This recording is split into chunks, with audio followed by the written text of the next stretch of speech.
கூடியிருக்கும் அனைவருக்கும் வணக்கங்கள். இந்த படத்தின் தயாரிப்பாளரை பற்றி என்கிட்ட திரும்ப திரும்ப கிஷோர் மிகச்சிறந்த ஆள்னு சொல்லிகிட்டே இருந்தவர் இந்த படத்தை வெளியிடும் உரிமையை பெற்ற லிப்ரா ப்ரொடக்ஷன்ஸை சேர்ந்த ரவீந்தர் அவர்கள் திரும்ப திரும்ப என்கிட்ட சொல்லிகிட்டே இருந்தாங்க. ஒரு தயாரிப்பாளரை பற்றி இன்னொரு தயாரிப்பாளர் இவ்வளவு முகம் மலர மனம் மகிழ்ந்து சொல்வதே என்பதே தமிழ் சினிமாவில் ரொம்ப புதிய செய்தி. அப்போ இங்கே வந்த பிறகு இந்த தயாரிப்பாளர்கள் நால்வரில் இவர்கள் எல்லோரும் இருந்தாங்க அப்படின்னு எல்லாம் திருப்பி சொல்லிட்டு இருந்தாங்க. எனக்கு என்ன நினைவு வந்துச்சுன்னா, ஒரு 5 ஆண்டுகளுக்கு முன்னர் இதே மேடையில் திரு ரவீந்தர் சந்திரசேகர் அவர்கள் ஒரு இசை வெளியீட்டு விழாவை நடத்தும் பொழுது அவரை மாமன்னர் ராஜராஜனுக்கு ஒப்பிட்டு நான் பேசினேன். அதாவது நிறைய பணம் வச்சுருந்து ஒரு படமாக எடுக்காமல் சின்ன சின்ன படமாக நிறைய படம் எடுக்கிறது ராஜராஜனுக்கு போல் அந்த வேலையை செய்யணும் ரவீந்தர் சந்திரசேகர் அவர்கள்னு. இன்றைக்கி ராஜராஜன் தான் ரொம்ப முக்கியமான டாப்பிக்காக நாடு பூரா பேசிக்கிட்டு இருக்கிறதுனால அதை முதல்ல பேசணும் வேணாங்கிறத நினைவூட்டி இன்னைக்கு நினைவில் வைத்துக்கொள்ள வேண்டியது ராஜராஜனை இல்லை. காரணம், ராஜராஜன் காலம் முடிஞ்சிருச்சு. இருண்ட காலம் களப்பிரர் காலமா ராஜராஜன் காலமா என்பதை வரலாற்று ஆசிரியர்கள் தீர்மானித்துட்டு போகிறாங்க. வாழுபவர்கள் நம்ம யாரை முடிவு பண்ணோம்னா, தஞ்சாவூரில் மீத்தேன்னு ஒன்று எடுத்துக்கிட்டே இருக்காங்கடா, அதை திரும்பி பாருங்கள், ராஜராஜன் அப்புறம் பார்த்துக்கலாம். காரணம், நம் நிலத்தை யார் பறித்தார்கள் என்பது முக்கியம் இல்லை. இன்றைக்கி கண் முன்னாடி ஒருத்தன் பறிச்சுக்கிட்டே இருக்கான். அவனை கவனிக்காமல் விட்டுவிட்டு நம்ம திரும்பி ராஜராஜனை பேசிக்கிட்டு இருக்கிறது முக்கியம் இல்லை.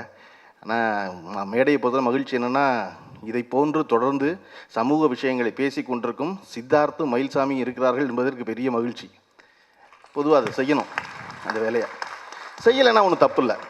ஏன்னா செய்யாத ஆட்களுக்கு எப்பொழுது என்ன இருக்கும்னா, எதுக்கு இவங்க இதெல்லாம் பேசிக்கிட்டு இருக்காங்கன்னு இருக்கும். அவர்களுக்கு எல்லோரும் நான் ஒரே ஒரு உதாரணம் சொல்லணும். வரலாற்றில் 30 கோடி பேர் வாழ்ந்த இந்தியாவில் சுதந்திரத்துக்கு போராடியவன் 3 லட்சம் பேர் தான். அப்புறம் மிச்சம் 30 கோடி பேர் தான் அனுபவித்தான். அதனால ரொம்ப கொஞ்சம் பேர் தான் கத்திக்கிட்டு இருப்பான் நாட்டில் நடக்கிறத பற்றி. அப்படி ஒன்று தொடர்ந்து நம்ம கத்த வேண்டியது அவசியம் எல்லா நேரமும். அப்போ இதை போன்ற இந்த சூழலில் இந்த கூர்க்கா என்பது தமிழ் ஒரு இனத்தின் பெயராக இருந்தால் கூட தமிழ்நாட்டை பொறுத்தளவில் கூர்க்கா என்பது யார் அப்படின்னா வாட்ச்மேன் தான். அது ஒரு இனத்தின் பெயர், ஒரு இனக்குழு அப்படிங்கிறதான் இல்லை. தமிழ்நாட்டில் கூர்க்கானா வாட்ச்மேன். அப்போ இந்த கூர்க்கா ஏன் ரொம்ப முக்கியம்னு நான் நினைக்கிறேன் அப்படின்னா, நம்ம வாட்ச்மேனாக இருக்கவங்க பிரமாதமாக என்டர்டெயின் பண்ணுறவங்க நமக்கு தெரியும் இல்லையா. கடந்த 5 ஆண்டு காலமாக சவுக்கிதார்கள் நம்மளை என்டர்டெயின் பண்ணிக்கிட்டே இருந்தாங்க. அப்போ அதை போல் இந்த கூர்க்காவை என்டர்டெயின் பண்ணுவார். ஏன்னா சவுக்கிதார்கள் என்டர்டெயின் பண்ணுறவங்க நமக்கு நல்லா தெரியும். இன்னொரு 5 வருஷம் என்டர்டெயின் பண்ண போகிறாங்க. நம்ம இடுக்கன் வருங்கால் நகுன்னு சிரிச்சுக்கிட்டே இருக்கோம் அவங்கள பார்த்து. அந்த நேரத்தில் இந்த கூர்க்காவும் அவ்வளோ சிறப்பாக என்டர்டெயின் பண்ணுறது ரொம்ப அவசியம். என்டர்டெயின் பண்ணணும். யோகி பாபு அவர்கள் இயக்குனர் சாம் ஆண்டன் எவ்வளோ சிறப்பாக கூட்டி கொண்டு 35 நாள் ஒரே நேரத்தில் வச்சுருந்தாருன்னு சொல்லி காட்டி கொடுத்தாங்க யோகி பாபுவை. காரணம், தினச்சரி நடிக்கிற மிச்சம் 3 படத்தில் அவர் என்ன போய் சொல்லிட்டு வந்திருப்பாருன்னு யோகி பாபுக்கு மட்டும் தான் தெரியும். ஒரு படத்தின் இயக்குனர் என்பது திரையரங்கிற்கு வந்த பிறகு ரசிகர்களை ஈர்ப்பது எவ்வளோ முக்கியமோ அதை விட முக்கியம் ஒரு படத்தை அனௌன்ஸ் பண்ணும் பொழுதே வியாபாரமாக டிஸ்ட்ரிபியூட்டர்ஸை இருக்கிறது ரொம்ப முக்கியம். அப்போ சாம் ஆண்டனுக்கு அந்த 2 வித்தையும் கைவர பெற்றிருக்கிறாரு. ஒரு படத்தை அனௌன்ஸ் பண்ணும் பொழுதே எல்லாராலும் ஈர்க்கப்படுறது. அதை விட ரொம்ப சிறப்பு, இந்த நிகழ்ச்சிக்கு இந்த இளைஞர்களை இன்னமும் தன் வசீகர குரலால் தமிழர்களை மகிழ்வித்துக் கொண்டிருக்கும் எஸ்பிபி அவர்கள் வாழ்த்து வந்திருப்பது. ஒரு பொழுதும் என்னால் நான் செய்தேன் அப்படின்னு அவருடைய நீண்ட கேரியரில் ஒரு பொழுது நான் கேட்டதே கிடையாது.